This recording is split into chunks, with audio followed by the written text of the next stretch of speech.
Hello बच्चों, तो हम आ जाते हैं अपने नए वीडियो में जिसमें हम आपको ये बताएंगे लैटेंट हीट, क्योंकि यही सेगमेंट था जो हम लोगों से बचा हुआ था।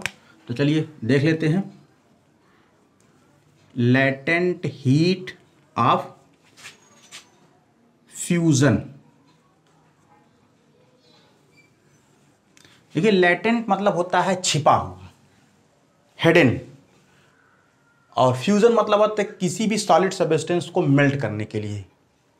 तो यानी किसी भी मैटर में उनकी जो लैटेंट हीट निकलती है, तो ये देखना पड़ता है कि वो जनरली अपने नॉर्मल स्टेट में उस सब्सटेंस को डिसॉल्व करने के लिए या मेल्टिंग स्टेट में या स्टेट चेंज करने के लिए कितना अधिक एनर्जी लगा दे कि वो सब्सटेंस पिघल जाए।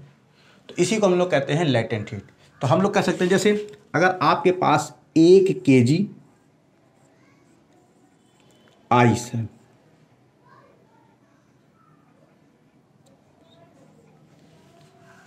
तो 1 kg आइस है, तो हम ये कह रहे हैं आप इसको कितनी हीट एनर्जी दें।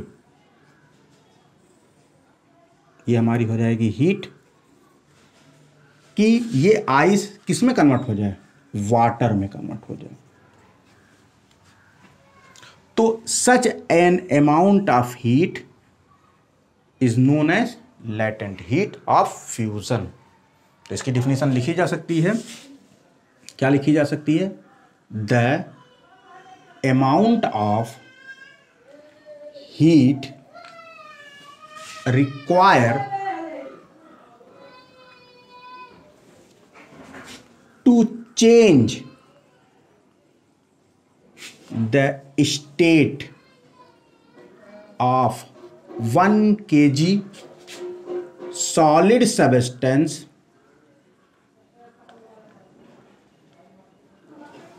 into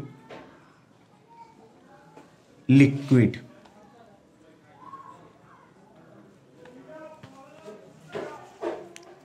कि 1 kg कोई सॉलिड सब्सटेंस, उसको अब लिक्विड में कन्वर्ट करने के लिए जो भी amount of heat energy required होती है, उनको हम लोग कहते हैं लैटेंट हीट। जैसे एग्जाम्पल के तौर पे लैटेंट हीट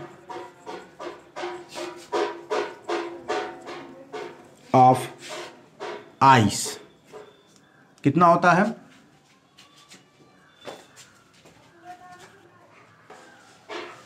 तो आपको पता है लैटेंट हीट ऑफ आइस कितना होता है? लैटेंट हीट ऑफ आइस होता है 333.35 किलो जूल पर केजी।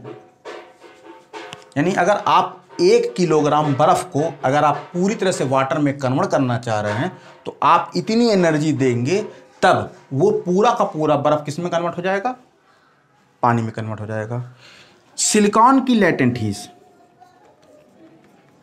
सिलिकॉन का भी लैटेंट हीट होता है 50.21 किलो जूल पर मोल। ये कुछ गिवन वैल्यू है, आप इसको नोट डाउन कर सकते हैं। तो बच्चों, उसी तरह से एक अगला टॉपिक भी आता है लैटेंट हीट ऑफ वेपराइजेशन।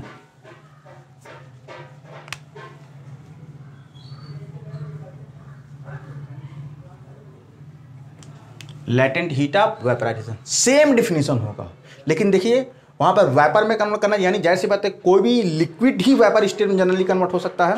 तो अगर हम यहां पर 1 kg जो सॉलिड सब्सटेंस लिखे हैं, इनकी जगह पे 1 kg लिक्विड सब्सटेंस इनटू किस में कन्वर्ट होगा? वेपर में। तो इसी प्रोसेस को हम लोग कहते हैं लैटेंट हीट ऑफ वेपराइजेशन। जैसे यहां पर अब हम कोई एक बर्तन ले लें, उस बर्तन में 1 किलो नाप के हम वाटर ले लेते हैं।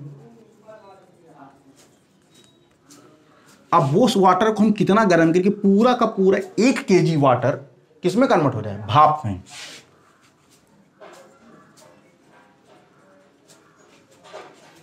तो इसी प्रोसेस को हम लोग कहते हैं क्या? Latent heat of vaporisation. तो लैटेंट हीट ऑफ वेपराइजेशन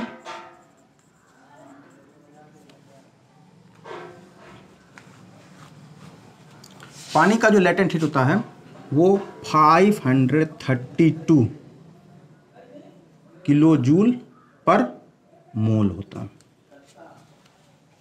जो बहुत ज़्यादा है, सबसे ज़्यादा है।